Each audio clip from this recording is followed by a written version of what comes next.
କେତେ ବେଙ୍ଗ ଥିଲା ତାଙ୍କର ଚାରିଟା କେତେ ସାରା ଛୁଆ ଥିଲେ ଛୁଆ ତାଙ୍କ ଘରରେ ସବୁବେଳେ ଖେଳୁଥିଲା ଛୁଆ କହିଲେ ଆମେ ଜଙ୍ଗଲ ଖେଳି ଖେଳି ବିରକ୍ତ ହେଇଗଲି ନା ଆମେ ଯାଉଛି ପଡେ ଆରେ ଖେଳିବୁ ମା ବେଙ୍ଗ କହିଲା ହଉ ଠିକ ଅଛି ଏତେ ଦୂରକୁ ଯିବନି ତାପରେ ସେମାନେ ଖୁଚି ଖୁଚି ହେଇକି ଦେଇକି ଗଲେ ତାପରେ ପଡ଼ିଆ ପାଖକୁ ଖେଳିଲେ ଗୋଟେ ପଡ଼ିଆରେ ଏତେ ବଡ଼ ଜୀବଟେ ଥିଲା ଗୋଟେ ଗାଈ ତାର ଗୋଟେ ସିଂହଟେ ଥିଲା ତାପରେ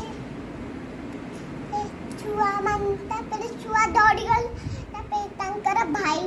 ଆଉ ଭଉଣୀକୁ ପଚାରିଲା ମୁଁ ଏତେ ବଡ଼ ଜୀବଟେ ତାପରେ ଭାଇ लड़किया को कुछ अच्छा लगिला तापरे तांको एते बड़ जीव देखे ସେମାନେ ଡରିଗଲେ ତାପରେ ଦେଇ ଯାଇକି ତାଙ୍କ ମା ପାଖରେ ପହଞ୍ଚିଲେ ମା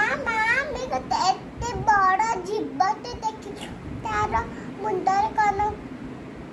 ତା ପେଟ ଆମଠୁ ବି ଆମ ଘରଠୁ ବଡ଼ ଗୋଟେ କଥା ତାପରେ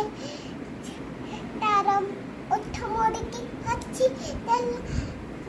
ତାପରେ କହିଲା ତାର ମୁଣ୍ଡରେ କଣ ଗୋଟେ ବଙ୍କୁଲି ବାଡ଼ିରେ କଣ ଗୋଟେ ଅଛି ତାପରେ ସେ କହିଲା